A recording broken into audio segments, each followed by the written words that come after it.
Boa noite a todos novamente.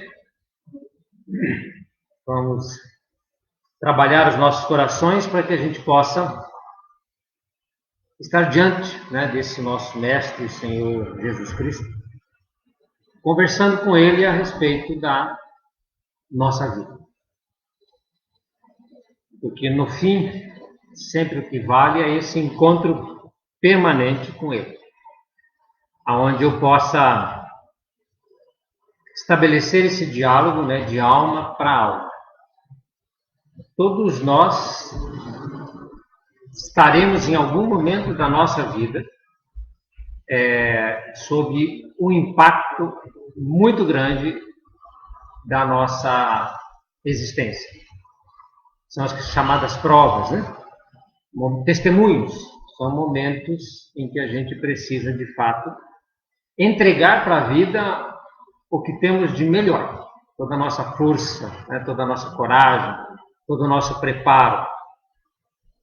Nós diríamos que o espírito, na sua caminhada evolutiva, ele vai passando por etapas de aprendizado, de harmonia, de tréguas, para em determinado momento aferir o quanto aprendeu nesse período.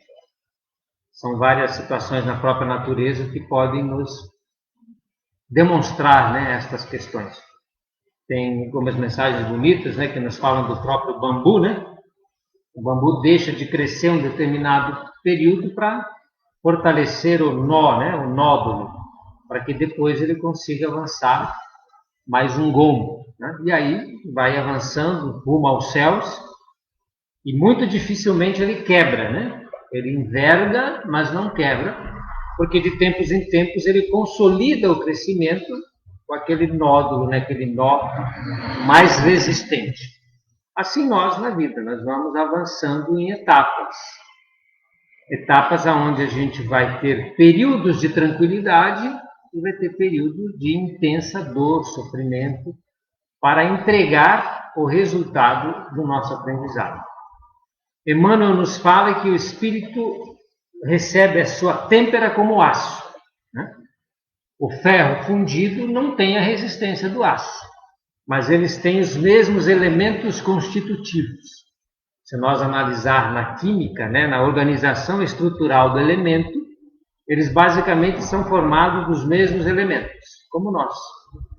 A nossa formação é a mesma. Os nossos ossos têm a mesma constituição estrutural. Nosso sangue, os nossos tecidos, músculos, órgãos, eles são compostos exatamente da mesma forma. Assim, se nós formos analisados após o desencarne, não teremos diferença nenhuma nos elementos que constituem os nossos equipamentos. Assim é com o ferro e com o aço. Qual que é a diferença? A diferença é que o aço é construído na têmpera, a mais de 1000 graus centígrados. E a mesma coisa do grafite com o diamante. O diamante se estabelece através da natureza com uma série de evoluções onde ele é testado e aí se aprimora. Assim o espírito e assim o próprio corpo. Então você pode abrir corpos diferentes dentro de uma análise médica e você vai ver que o fígado de um, muito embora tenha as mesmas constituições biológicas que o fígado de outro, está perfeitamente saudável. A pessoa não morreu por conta do fígado. E outro, você vai ver que está com uma cirrose que consumiu não só o fígado, mas consumiu a existência inteira daquele ser orgânico. Morreu por conta do fígado, que adoeceu a um extremo que o organismo não foi mais capaz de sustentar a vida. Extinguiu-se. Então nós, enquanto espíritos, também temos a mesma constituição. Somos feitos à imagem e semelhança do Criador. A nossa essência é exatamente a mesma, mas somos diferentes, porque temos caminhadas evolutivas diferentes e porque temos propósitos diferentes. Somos únicos. E o que é que vai dar têmpera para o espírito? O que é que vai nos tornar mais fortes, mais estabelecidos, mais corajosos? São as provas que a vida oferece. São os 12 trabalhos de Hércules, São toda uma série de situações em que o espírito é constrangido a superar. Assim como a semente lançada ao solo. A semente lançada ao solo vai ter que vencer-se para poder produzir os frutos no futuro. Imaginemos a lição da semente, que está lá no Jesus no Lar, se não me engano, no capítulo 4, né? Uma mensagem de Neio Lúcio, também, se não estou equivocado. Nessa lição da semente, a semente é lançada ao solo, ela é enterrada. Então vamos pensar que a semente é capaz de falar, né? Para o agricultor ou para o seu dono. Fala, puxa vida, hein? Que beleza, né? Você fala que me ama, né? Que eu vou ser útil para você e o que você faz é me enterrar, né? E aí a semente está no fundo do solo, sozinha, no escuro, né? E aí o que a semente faz? Fica falando, desculpa o termo, sacanagem, puxa vida, por que eu, enterrado aqui sozinho, no escuro, né? Por que você fez isso comigo? Você, meu pai, meu criador, que me ama tanto, por que me abandonaste, né? Por que me colocaste no fundo da terra? Por que fui enterrado? A semente faz isso? Não. A semente vai buscar onde as forças para vencer a si mesma? Dentro de si. A semente busca dentro de si todos os recursos. E ela se entrega, ela abre mão da questão de semente. É como se ela morresse, né? E ela se rasga, né? Em algum momento, ela se rasga para dar à terra o que ela tem de melhor. No movimento de dar, ela recebe. Porque ao se abrir para a terra e ao lançar, vamos dizer assim, né, o primeiro germe, o primeiro broto, ela passa a retirar da própria terra os nutrientes que precisa para compor a seiva e aí alimentar a semente que se transforma em broto. E daqui uns dias, daqui umas semanas, você vai ver que onde aquela semente foi enterrada já começa a aparecer um pequeno ramo, ainda é quase imperceptível, que venceu estar soterrada. Mas o que ela precisou fazer? Acreditar em si. Por isso que Jesus fala que se tivéssemos a fé de um grão de mostarda, faríamos milagres. Porque nós, quando somos enterrados, e a reencarnação é o enterro do espírito, né? Aonde que o nosso espírito, que é livre, sopra onde quer, enquanto está em erraticidade, aonde é que nós vamos na reencarnação? Nós somos enterrados na carne. O nosso espírito é enterrado na carne. Então ele passa a vivenciar a experiência humana através de 5 limitados sentidos. O espírito, que é livre, sopra onde quer e tem todos os sentidos aguçados enquanto desencarnado, passa a vivenciar uma experiência física de contenção. Ele é contido primeiro num feto, depois num corpinho pequeno, né? E a partir daí ele passa a desenvolver-se através dos 5 sentidos que nós conhecemos. São 5 aberturas luminosas que permitem que o exterior avance para dentro do interior e esse espírito passe a reagir aos estímulos exteriores no aprendizado, no crescimento, nas ciências, na matemática, na física, na química, na linguagem, na escrita, no caminhar, no nadar, no subir, no pular, e aí vai vencendo todos os obstáculos da vida para se estabelecer como homem e como mulher. Então é entregar-se à vida. É renunciar à fase infantil para adquirir a infância, ou a fase de bebê para a infância. Renunciamos à infância para adquirir a adolescência, deixamos a adolescência para trás, para adquirir a juventude, abandonamos a juventude para adquirir a maturidade, abandonamos a maturidade para enfrentar a velhice, e abandonamos a velhice para enfrentar a morte, que na verdade é a vida que segue após o desencarne. Tudo é crescimento e tudo é evolução. Então nós precisamos ter a lição da semente. Ao invés de reclamarmos das situações e nos anularmos muitas vezes no azedume que estudamos a semana passada, ou na contrariedade, nós devemos enfrentar as situações que nos chegam e que a vida nos oferece como lições e como oportunidades de crescimento. O que é que a vida me traz hoje? Então, amanhã de manhã, quando eu acordar, 4 horas, 4 e meia, 5 horas, 5 e meia, 6 horas, 6 e meia, 7 horas, 7 e meia, 8 horas, 8 e meia, 9, 9 e meia, 10, 11, meio-dia, para quem dorme até mais tarde e trabalha à noite ou não trabalha, independentemente do horário que você acorda, você vai abrir os olhos para a vida, respirar e dizer, opa, mais um dia estou vivo. É isso? O que é que a vida me pede hoje? Quais são as lições que me serão oferecidas para que o meu espírito se torne cada vez melhor, para que eu cresça? Então esse é o compromisso da nossa existência. Não nos colocar refém das situações, mas aprendendo com elas, superá-las e vencê-las. Algumas são extremamente difíceis, porque são traumáticas, porque são incrustadas na nossa essência profunda, e elas não serão vencidas em um dia. Não é uma batalha ou uma guerra de uma batalha só. Serão inúmeras vezes que estaremos sendo defrontados com aquela situação. Então nós temos que adquirir algumas técnicas, né? Que poderiam ser técnicas de combate, se de fato fosse uma luta exterior, mas como é o bom combate, e esse combate se trava no coração, basicamente no campo do coração, que é o sentimento, e no campo mental, que é o cérebro. E nós não podemos danificar o campo de batalha. Porque numa guerra há muito derramamento de sangue, né? E vira aquela destruição. Depois de uma guerra a gente vai olhar o campo de batalha, está lá com um monte de gente morta, com sangue, árvores destruídas, instalações destruídas, né? E aí a gente perde tudo aquilo. No bom combate, que é um combate interior, a luta é uma luta diferente, é uma luta sem sangue, mas é uma luta sem trégua. E o campo de combate é o coração e o cérebro, nós não podemos danificá-los. Nós não podemos lutar contra nós mesmos de uma forma errada, senão a gente se machuca. Senão a gente se machuca muito. E ao nos machucar, a gente se ressente. E ao estarmos ressentidos, a gente se contrai. E ao estarmos contraídos, a gente vai desistindo da luta, porque ela passa a ser dolorosa. Então você não pode jamais se agredir. Você não vai lutar contra você. Você não vai lutar contra exatamente ninguém. Porque senão você se fere. E ao se ferir, você sofre. E ao sofrer, você desiste de lutar. Porque toda vez que você sai para o campo de batalha, se você estiver de armas em punho, você machuca o coração, ou você machuca o cérebro. Então, o teu cérebro e o teu coração precisam ser campos de luta preservados, sem ferir-se. Mas como eu vou lutar sem me ferir? Que tipo de luta interior é essa que eu preciso vencer traumas estabelecidos, que eu preciso perdoar algozes que me feriram e que eu preciso amadurecer para a vida e enfrentá-la de pé, como se pede que a luta seja feita. O homem precisa estar estabelecido, a mulher precisa estar estabelecida de pé. E precisa levantar a espada acima da cabeça, tirando ela das águas, né?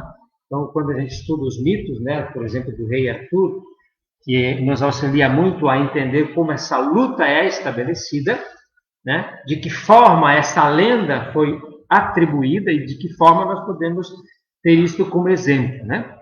A espada sempre representou na mitologia a vontade. É a vontade. Então, quem é rei? Quem impunha a espada acima da cabeça e tem a vontade preponderante. Lembro de Excalibur, né, no filme, é lançado no fundo das águas. Vocês lembram disso? Excalibur foi lançado no fundo das águas. As águas representam os desejos, as emoções. Então, enquanto a força do rei está submersa, ele não se estabelece como rei. Para ser rei, Arthur tem que estar com a espada, senão não é reconhecido. Então, aonde está a vontade de ser rei? Ele está subjugado. Ele não é rei de nada, porque ele está refém dos sentimentos. As águas soterraram a vontade do ser. Então, eu sou um ser que me rendo aos desejos, às vontades, que normalmente estão no ego. Eu não sou capaz de me estabelecer como espírito, não me controlo, não me domino, não domino minhas vontades, não domino meus vícios, não consigo me estabelecer porque minha vontade, a espada Excalibur, está subjugada aos desejos da matéria, às ilusões do ego. Eu preciso tirar a Excalibur do fundo das águas. Por que Jesus anda sobre as águas? E por que os discípulos não conseguem, na tempestade que se abate, não conseguem estabelecer-se sobre as águas? Por quê? Porque sua vontade ainda não é soberana. Eles são sucumbidos. Eles permitem que o desejo, ou no caso do barco, o medo, se sobrepusesse à sua fé.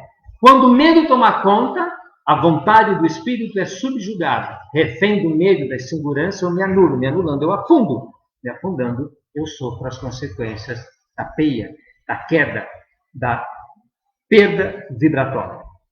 Percebem a força preponderante da fé que vai auxiliar no estabelecimento da vontade do espírito que precisa ser soberana, vencer desejos e ilusões que o ego estabelece todos os dias e todas as horas. Ao abrir os olhos, a vida vai estabelecer distrações para o espírito, que pode perder noção de si mesmo e pode perder a força que tem. Porque tem. E não usa. Às vezes porque não sabe usar, às vezes porque não sabe o que tem. Então é muito importante que nós entendamos que a espada da vontade deve sair das águas do desejo e não podem ficar também abaixo, mas ela deve ser levantada com força acima da razão para poder subjugar a razão se necessário. A vontade do espírito precisa estabelecer-se acima de todas as outras situações. Senão eu sucumbo pelos desejos do coração ou pelas armadilhas da mente. Ah, bem que você podia fazer isso. Você vai deixar assim? Você tem que revidar. Vingança é um prato que se come frio. Vem lá, a vontade de vingança e revide que o ego estabelece porque sofreu. Mas a vontade soberana do espírito fala que é preciso cumprir com um dever. Qual é o dever a ser cumprido? O perdão. O perdão. Perdoai 70 vezes, 7 vezes. A única forma do espírito libertar-se de qualquer situação a que foi cometida é o perdão. Fui magoado ontem. Enquanto eu não perdoar, estou preso no ontem. Passam-se 800 anos. O espírito está preso a uma situação de 800 anos atrás. Não conseguiu libertar-se, porque não perdoou. O perdão estabelece uma ruptura e liberta o espírito. Então, eu, traumatizado ou não, preciso perdoar. Sem perdão não há avanço. Ah, mas não podia fazer o que fez. Ah, foi injusto. Pode ter sido. Pode ter sido, mas aí você vai ficar preso a uma situação que te prenderam, vai sofrer reiteradas vezes aquilo que te infligiram, vai lembrar daquilo, vai sentir a raiva, vai envenenar o próprio corpo biologicamente saudável por desejos de vingança e reparação. Entrega para Deus. Ele que cumpra com a justiça e haverá de ser cumprida ceitil por centil. Não levante a espada para fazer justiça.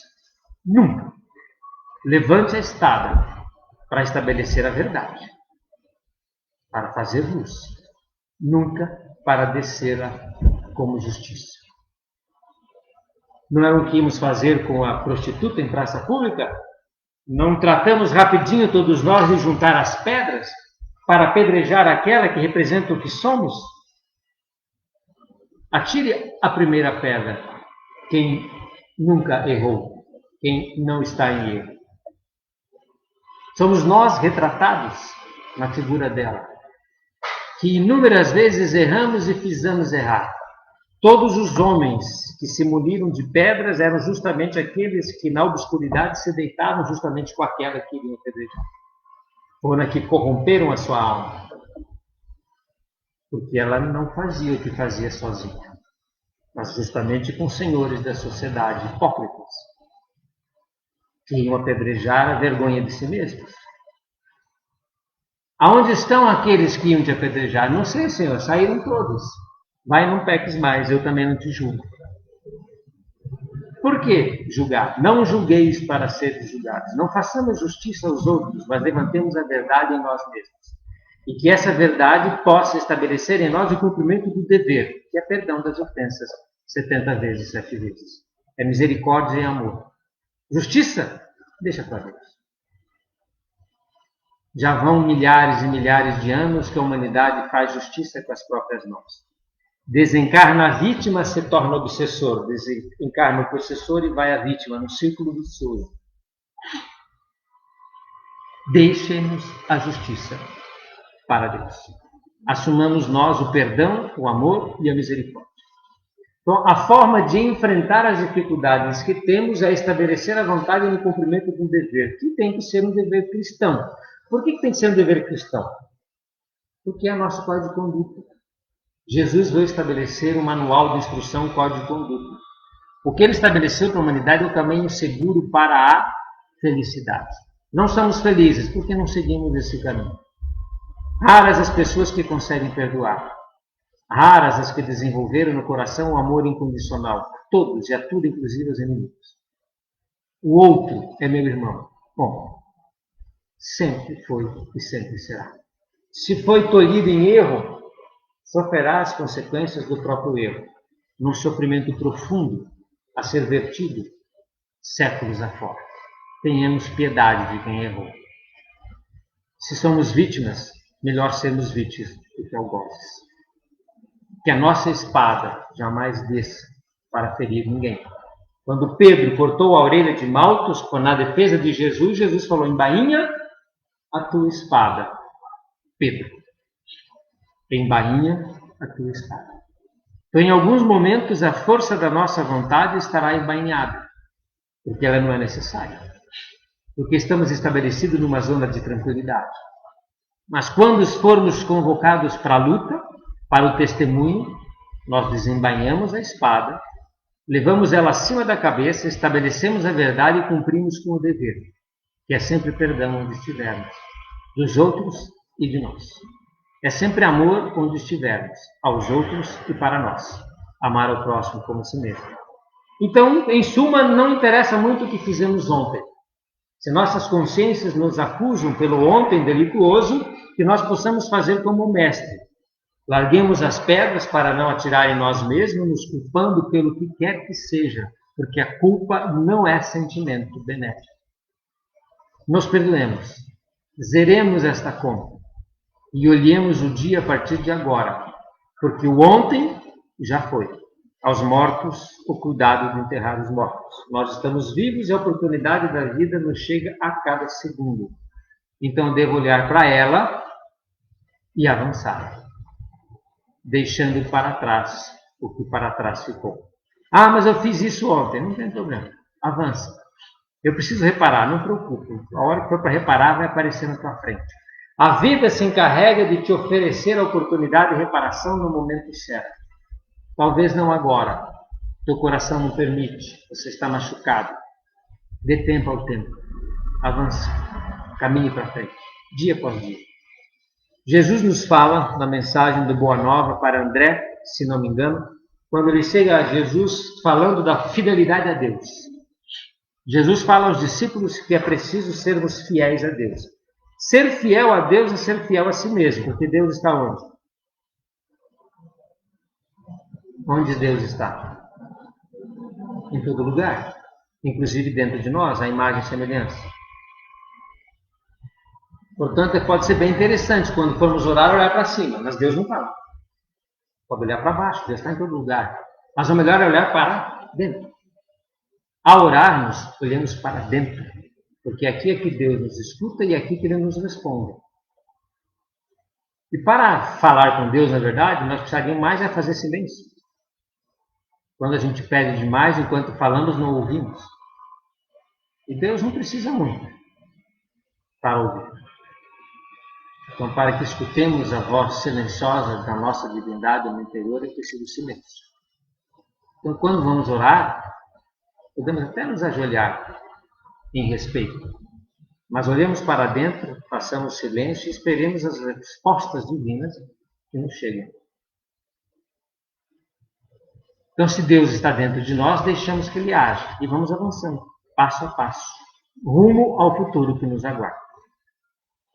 Para trás não conseguimos voltar, mas conseguimos viver hoje fazendo um futuro diferente. Então, perdão das ofensas, amor incondicional e vontade absoluta no domínio de tudo o que nos chega. Nós temos a força divina em nós. Somos reis no nosso território, na nossa casa, no nosso castelo. Nós é que mandamos. Portas adentro do coração só diz respeito ao que somos. Eu me estabeleço e eu determino dentro de mim o que vai acontecer. Por mais que o outro tente me atingir por fora, se eu não deixar, ele jamais me atingirá por dentro. Somos eternos ou imortais, nada nos atinge. Nosso espírito é indestrutível. Indestrutível. Nada o atinge. É um desencarnado aqui, ele se materializa. Aí eu vi que é um inimigo. E eu estou armado, que agora foi liberado, Pega e tá! 3 tiros no espírito. Ele vai dar risada. Está materializado aqui, meu antigo algoz, meu antigo inimigo. Eu vou pular no pescoço dele, não consigo. Por quê? Porque ele está estabelecido enquanto espírito desencarnado, igualzinho a mim. Eu tenho o corpo. Meu corpo pode sofrer, é meu espírito. A minha alma é soberana e nela reside a potência divina, indestrutível. Portanto, eu tenho que me agarrar à vida e tenho que viver até gastar o corpo, ou até Deus me requisitar antes. Não posso abreviar, porque abreviar não vai me levar a lugar nenhum. A gente fala que o teu ônibus de partida para o plano espiritual tem data marcada. Ele vai chegar na rodoviária em 2045. Luiz, vamos lá, marca aí. 2045 às 5 horas da manhã. Certo? Não sei quantos anos vai dar isso aí, faz as contas depois. 2045 às 5 horas da manhã, teu ônibus chega na rodoviária. Abre as portas e você entra. Mas você falou, mas tá ruim a vida, aqui é difícil. Lá diz que é melhor, eu fico sem esse corpo. Eu acho que eu vou provocar essa ida mais rápida. Aí o que eu faço? Vou para a rodoviária, certo? Faço qualquer movimento aí, o corpinho morreu lá, né? O corpinho ficou. 2021 nós estamos, né? 24 anos antes, mais ou menos, 24 anos, e coloco o corpinho. E eu vou para a rodoviária para pegar o ônibus aí, no plano espiritual. Chego lá, cadê seu ônibus? Não chegou. Aí vou ter que viver na rodoviária, porque não posso mais voltar. Não tem como voltar, o corpo está lá. Já pensou ficar 24 anos na rodoviária? 24 anos numa rodoviária? Que sofrimento! Ah, mas por que você veio agora, irmão? Não, achei que ia ser. Não, teu ônibus é daqui 24 anos. Você ia morrer de morte natural, muito bem. Você estava tanta coisa boa esperando, mas eu estava numa pindaíba, eu estava muito ruim, eu não tinha mais sentido de vida. Pois é, a vida é o sentido. Estar vivo basta. A vida é o sentido. Estar vivo basta. Nós somos soberanos, capazes de enfrentar tudo, desde que a vontade esteja estabelecida. Somos os reis e as rainhas do nosso território. Não sejamos vassalos, servis. Jesus não quer escravos, mas sim servidores do bem. Estabeleçamos onde estivermos servidores do bem. Então, que possamos estabelecer essa vontade soberana para enfrentar todos os problemas e situações que nos acometem, porque hoje temos bastante tratamentos para todos nós, né, e que nós sejamos dignos, né, desse mestre que nos abraça, que nos envolve e que nos convoca à vida, onde estivermos, como sentinelas e guardiões da nobreza, do caráter, da força, da coragem, da fé e de todas as virtudes que o espírito detém e que precisam ser manifestadas para crescer e nos tornar cada dia mais fortes e felizes. Hoje não vai dar tempo, vamos deixar a música para próximo domingo, certo, Luiz?